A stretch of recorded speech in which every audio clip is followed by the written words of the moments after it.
Amém? Todos acharam? Profeta Isaías, capítulo 61. Ei, minha Midianita. Foi?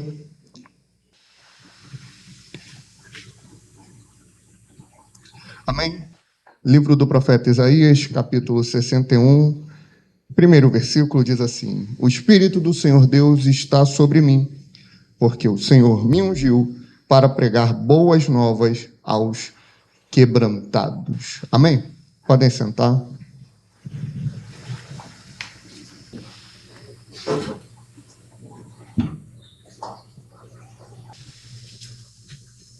A gente tem visto, desde o domingo passado, meditado sobre a obra do Espírito Santo com a igreja. Amém? Nós vemos que não é possível realizarmos uma obra se a gente não estiver capacitado pelo Espírito Santo, se a gente não estiver cheio da presença dele. Paulo fala aos Efésios, olha só, não se embriaguem com o vinho dessa terra, mas enchei-vos do Espírito Santo. Então existe um incentivo, mais do que um incentivo, uma responsabilidade que a Bíblia vai colocar não sobre o pastor, não sobre o evangelista, não sobre um ou outro, mas sobre a igreja, que a igreja seja cheio do Espírito Santo. Tem um livro para todo mundo, eu recomendo que leia. Se você tem dificuldade para ler livro, você pode ouvir o seu audiobook no YouTube, tem 4 horas e pouco, é claro, você vai ouvindo parcelado ali, trabalhando, ou para ouvir mesmo, porque vale muito a pena. O nome desse livro é Porque Tarda o Pleno Avivamento. A Caterine está lendo atualmente, né? Ele vai mencionar algo que é bem interessante. Se nós retirarmos o Espírito Santo do meio da igreja hoje, a igreja não vai fazer nenhuma diferença. A igreja não vai sentir nenhuma diferença. A igreja não vai sentir falta. Por quê? Os líderes são guiados pelo seu ego. A igreja é guiada pelo seu coração para fazer aquilo que lhe apraz, aquilo que é melhor para ela. Vamos fazer o teatro. Isso tem alguma base bíblica? Vamos fazer a dança. Isso tem alguma base bíblica? Aí a gente vai olhando e vai tentando discernir. Mas aí não se olha de acordo com a Bíblia, mas para manter a pessoa dentro da igreja, para mantê-los dentro do ministério. Então aí você libera para fazer o teatro, para fazer a dança e por aí vai. A grande questão é se isso é o que vai edificar a vida. A grande questão é se isso vai glorificar a Deus. Nós não estamos aqui para saciar o nosso ego, nós estamos aqui para ter um ego transformado, para ter uma vida mudada e cheia do Espírito Santo de Deus. Quer dançar? Vai fazer aula de dança. Quer teatro? Vai lá para os auditórios, vai fazer seu curso de ator, de atriz e vai atuar por lá. Dentro da igreja, nós temos que olhar para o que a Bíblia vai dizer. Só assim seremos cheios do Espírito Santo. Afinal de contas, Jesus fala: errais não conhecendo as Escrituras e nem o poder de Deus. O grande ponto é: tem as Escrituras e tem o poder. A gente não pode dividir, criar uma ponte entre os dois. Ambos caminham lado a lado. Não existe poder sem evangelho, não existe evangelho sem poder. Então, o que a Bíblia vai dizer, vai ditar, vai mostrar que é para ter em um culto, que é para ter no ministério, que é a forma de Deus alcançar o mundo, nós vamos fazer. Jesus, quando ele vem à terra, ele faz isso. Quando ele se manifesta, inicia o seu ministério, o que é que ele faz? Ele começa a fazer o quê? Ele começa a pregar. Ele chega, Marcos 1, 14 e 15. Jesus ele se apresenta no cenário e fala: arrependei-vos e crede no Evangelho. Mateus 4, 17. E disse-lhe Jesus: arrependei-vos porque é chegado o reino dos céus. Jesus ele dá um incentivo, ele dá uma ordem: orem, orai e vigiai. Jesus ele dá uma ordem: entra no teu quarto, fecha a tua porta e fala com teu pai. Os apóstolos falam para orar sempre e não desfalecer. Jesus, ele fala sobre isso. Paulo fala, orai sem cessar. Ache entre vós salmos, cânticos espirituais, hinos e louvores. Efésios. Você vai ver esse incentivo pela Bíblia, mas você não vai ver um incentivo para a gente aplicar uma arte externa dentro do culto. Eu não estou falando contra a arte de atuar. Eu não estou falando contra a arte de dançar. Não estou falando contra isso. Também vai depender da dança, né? Mas eu não estou falando contra isso. Eu estou falando o que a gente tem que fazer como igreja. Eu estou falando o que a gente tem que fazer como povo de Deus, ministerialmente e eclesiasticamente falando. Lembre-se, tudo tem o seu tempo e tudo tem o seu propósito.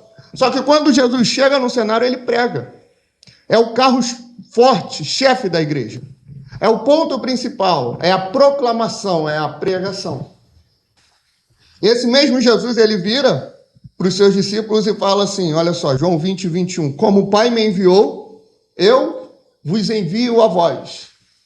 E soprou sobre eles e disse, recebei o Espírito Santo. Na mesma obra que Jesus veio, a igreja vem. Afinal de contas, você vai ler lá, próprio Isaías 64, 65, o profeta vai profetizando sobre o Messias, ele vai falar assim, e ele será a luz para os gentios. Você vai em João 8,12, Jesus fala, eu sou a luz do mundo. João 1, no princípio era o verbo estava com Deus e o verbo também era Deus. Todas as coisas foram feitas por ele, e sem ele nada do que foi feito se fez. Nele estava a vida, e a vida era a luz dos homens. Perfeito, Jesus é a luz. O Messias é a luz. Aí ele chega em Mateus 5, no Sermão do Monte, ele passa as bem-aventuranças e fala com o seu povo assim, olha só, vós sois o sal da terra e a luz do mundo. Em um momento, o profeta profetiza e fala, o Messias é a luz. O Cristo é a luz.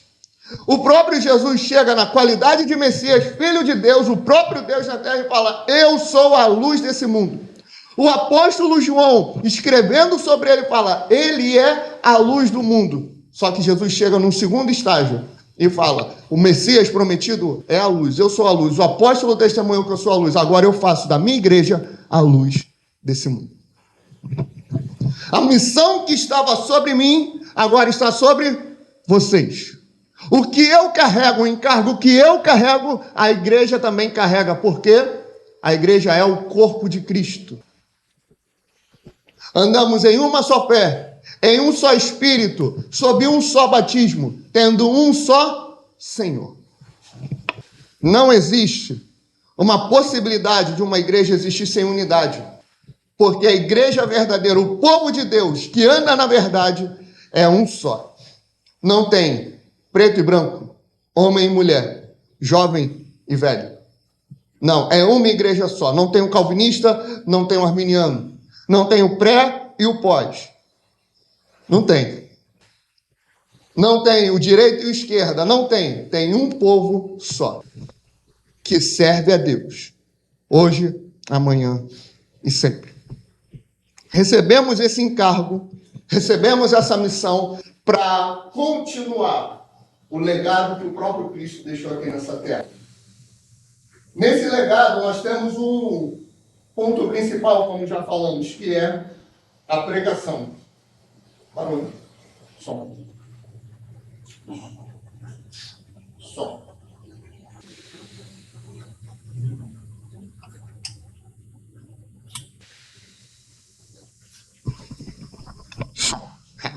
Vamos. Onde é que eu estava? Tem um carro, o ponto forte, isso daí. O ponto forte, era isso que eu ia falar? Tem um ponto forte que é a pregação, a proclamação do evangelho. Acho que eu vou sem, né? Oi? Mas não, o microfone, é a caixa.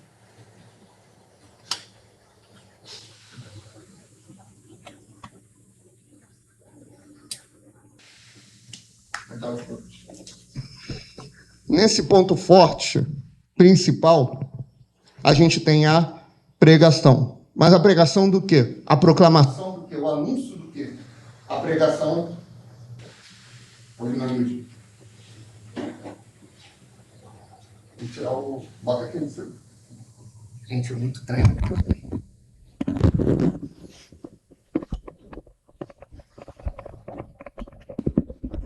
Vamos lá. A gente tem a pregação do Evangelho. O anúncio do Evangelho. O que é o Evangelho? Nós entendemos que o Evangelho é as boas novas. É a definição da palavra Evangelho.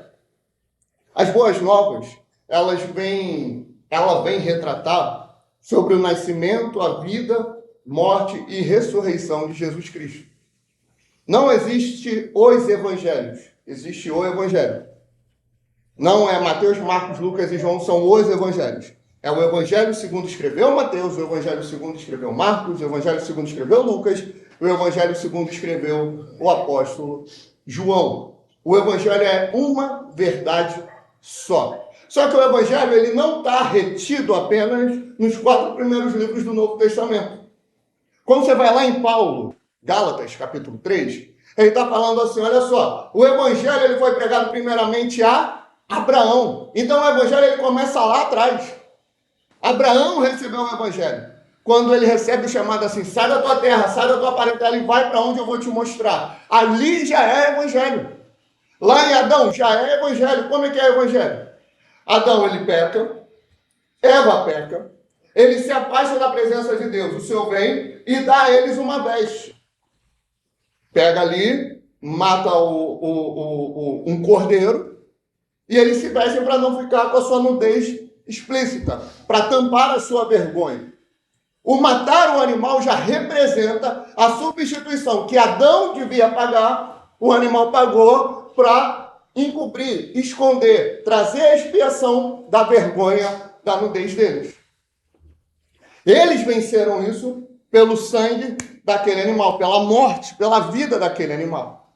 Então o Evangelho ele não se reduz somente ali aos 4 primeiros livros do Novo Testamento, não se reduz somente ali às cartas, ao Apocalipse, não, é a Bíblia toda, é esse Evangelho.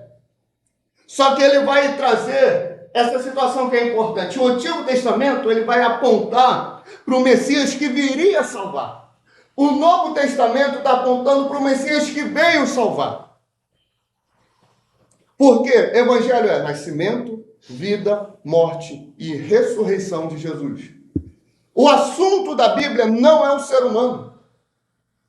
O assunto das Escrituras não é você e não sou eu. O assunto das Escrituras é Jesus Cristo. O ponto-chave da Bíblia é Jesus. Sempre é apontando Jesus às 7 festas de Israel. A gente tem ali a Páscoa. A Páscoa está apontando para quem? Jesus, que é o Cordeiro. A gente tem as primícias. Está apontando para quem? Para Jesus, que é a primícia dos que dormem, é a primícia da ressurreição. A gente tem Pentecostes, está apontando para quem? Para Jesus, que derrama o poder sobre a sua igreja para poder levar o Evangelho. A gente tem as trombetas, é quem? É Jesus anunciando o seu retorno. E por aí vai. Tudo é apontando para ele, é apontando para o Messias. Abraão, pega o teu filho, teu único filho, Isaque, sobe no Monte Moriá e me entrega a ele e sacrifica a ele. Isso está apontando para quem? Abraão, o pai, levando o seu filho para se sacrificar. Jesus foi conduzido pelo pai, que a Bíblia diz em Isaías 53, e agradou a Deus moê-lo e fazê-lo enfermar. Quem levou Jesus para a cruz não foram os romanos e não foram os judeus, foi o próprio pai. Por quê? A Bíblia está apontando para Jesus. A palavra de Deus está apontando para o Messias, antes e depois. Sempre. A Bíblia não é para retratar a história da humanidade. Olha, o homem é bom, ou o homem é o centro da Bíblia. Não é. O centro da Bíblia é a glória de Deus. E o Evangelho é isso. É retratar a vida de Jesus. É proclamar Jesus. É a boa notícia. Se tem a boa notícia, tem a má notícia. Você concorda? Se tem a boa notícia, é claro que tem que ter uma má notícia. Como é que ela vai ser boa? Comparada ao quê? Comparada à notícia ruim que eu tenho. Então, a gente precisa entender que quando Deus ele nos chama, a gente está em um estágio da vida. E quando nós temos um encontro com Jesus, nós mudamos, nós transformamos. É uma vida antes de Cristo e depois de Cristo. Qual a má notícia? A má notícia é que nós estávamos encharcados de pecado, nós estávamos mortos em delitos e pecados, nós estávamos moribundos, nós estávamos condenados à morte eterna, nós estávamos completamente perdidos. Jesus vem, nos salva e tira a gente de onde estávamos. A má notícia, a perdição. A boa notícia, salvação somente em Jesus. A importância do Evangelho é, sem Deus não há salvação. Sem Jesus Cristo não tem saída. A mensagem do Evangelho é essa. Jesus é o caminho, a verdade e a vida. É o caminho, a verdade e a vida. Qualquer pregação onde o resumo não se enquadre, Jesus é o caminho, é a verdade e a vida, a gente tem possivelmente uma heresia. E eu vou te falar uma heresia das grandes. Você tira Jesus, tira o Espírito Santo da igreja, a igreja que não percebe é uma igreja que está caminhando para a morte. Esses dias eu recebi contato de um irmão e ele falou para mim assim, olha, teve uma irmã lá na igreja que até falou que as mensagens são boas lá, só que ela está sentindo que não tem muito confronto. Irmão, se uma mensagem não te confronta, isso não é evangelho. Toda mensagem do evangelho tem que nos trazer confronto. Por quê? O evangelho é assim. Nós somos assim. O evangelho está lá em cima. O padrão dele está lá em cima. O nosso padrão está cá embaixo. Porque o evangelho é muito maior. O evangelho é muito mais difícil. O evangelho é muito, muito superior. A importância do evangelho. Sem Deus não há salvação. Qual a importância da pregação nisso? Muito simples. A gente vai substituindo dentro da igreja um monte de coisa. E uma das que mais é substituída é a pregação. A gente testemunhou em uma igreja quando ia ter qualquer evento que não está na grade semanal da igreja. Qual era a primeira coisa que tirava? A escola bíblica. Por que tira a escola bíblica? Por que não tira a reunião das varoas, a reunião dos varões? Por que não tira qualquer outro evento? Ou faz até melhor, coloca um dia mais na semana. Não, mas você vai tirar o quê? A escola bíblica. Por quê? Era o evento que tinha menos pessoas, não era? Era o evento que tinha, sei lá, na classe dos jovens 5 cabeças, 6, 7 cabeças, que enchia mais do que a classe principal. Perfeito? Por quê? Porque existe um desprezo para a proclamação do ensino bíblico. Existe um desprezo para a proclamação do evangelho. Toda igreja que valoriza a Bíblia, irmãos, vive o melhor de Deus. É cheia do Espírito Santo. Caminha nos dons, flui nos dons. Agora, uma igreja que não tem a pregação do evangelho, talvez ela seja cheia de pessoas, mas vazia do Espírito. Uma igreja que não tem a proclamação do evangelho como seu ponto principal, é uma igreja que está definhando, está morta espiritualmente. Uma igreja que não olha para a verdade bíblica como seu principal nutriente, ela está vivendo uma vida completamente desnutrida. Completamente sem saúde espiritual. Aí vamos substituir o evangelho. Vamos substituir a proclamação. Você coloca o quê? O testemunho. Não, Vitor, mas o testemunho salva. Teve alguém que disse assim, pregue, se necessário, use palavras. toda a pregação do Evangelho é necessário usar palavras. Eu posso ter um testemunho de algo que Deus fez na minha vida e você também pode ter um testemunho de algo que Deus fez na tua. Só que isso não é o Evangelho. Quantas pessoas ímpias têm um testemunho de que Deus agiu na vida delas e estão completamente desviadas, para não dizer mortas? Por quê? O testemunho não salva. A fé vem pelo testemunho, e o testemunho salva. É isso que está lá em Romanos? A fé vem pelo ouvir, e o ouvir da palavra de Deus. A fé não vem pelo que tu conta que Deus fez na tua vida. Isso pode trazer edificação. Mas a fé vem pela palavra de Deus, pelo que Jesus fez. O próprio Jesus, ele chega e fala: não vim dar testemunho de mim mesmo, mas eu vim dar testemunho do Pai que me enviou. E você, última Coca-Cola do deserto, acha que o teu testemunho vai salvar? Nunca. Não. O que salva é Evangelho. O que traz arrependimento, Evangelho. O que traz transformação, Evangelho. O que traz a cura, Evangelho. O que traz mudança, Evangelho. O que traz esperança, Evangelho, Evangelho, Evangelho. A pregação do Evangelho. Somente isso. Somente isso.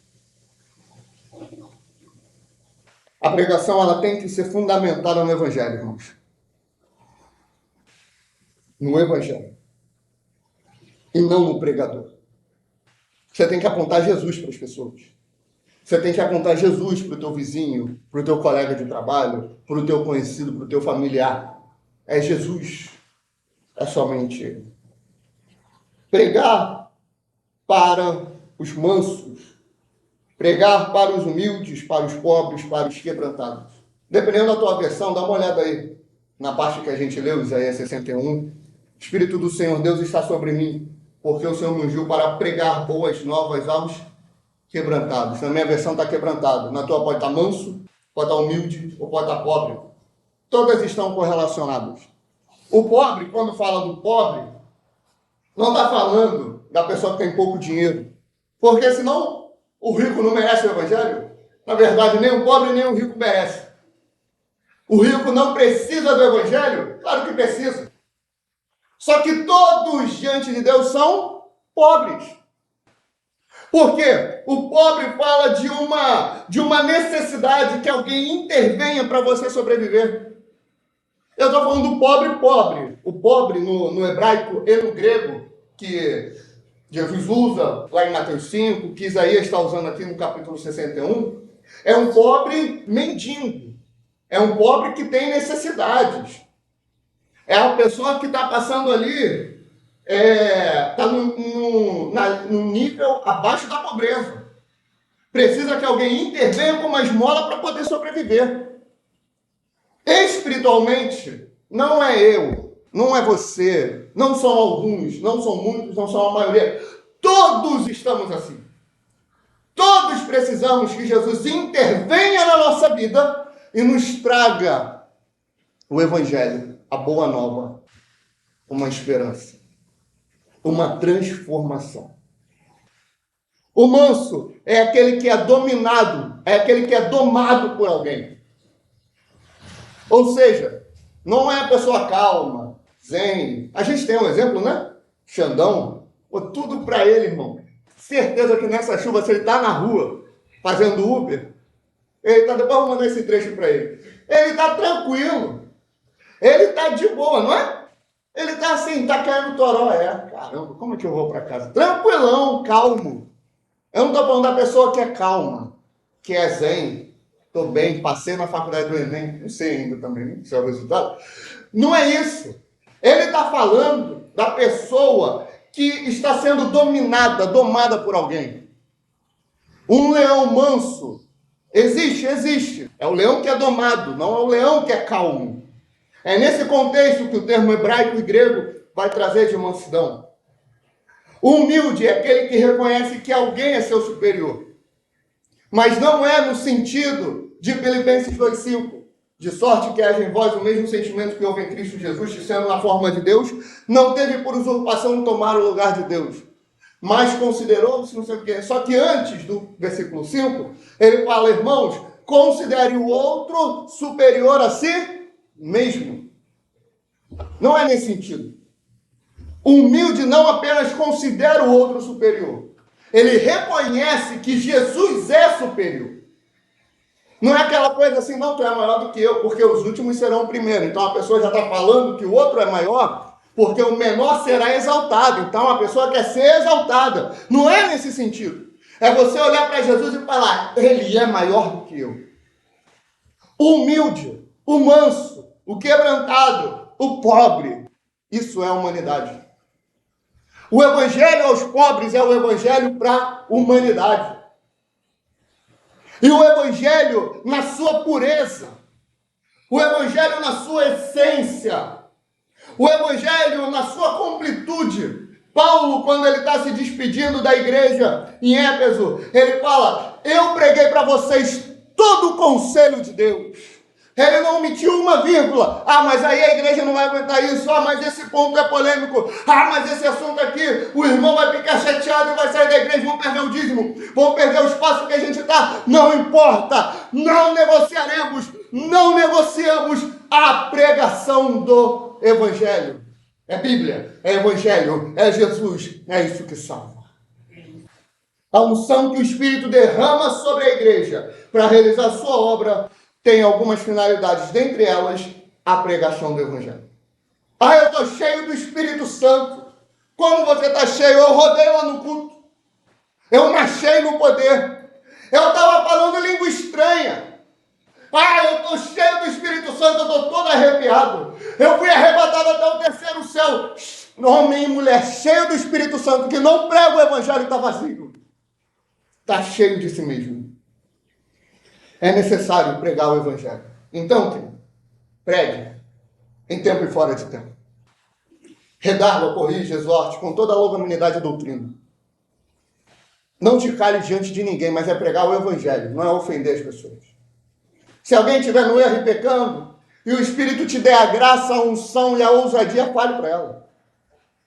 Mas fale com amor. Fale com a esperança de que ela seja salva e seja liberta.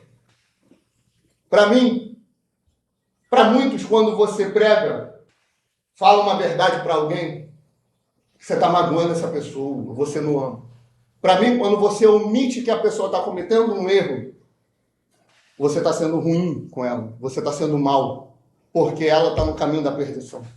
E tu, como atalaia do Senhor, posto para avisar aqueles que estão no erro, quando tu vê alguém no caminho do erro, e tu não avisando, e ele morrendo, eu, diz o Senhor, requererei o sangue dele da tua mão. Está lá em Ezequiel.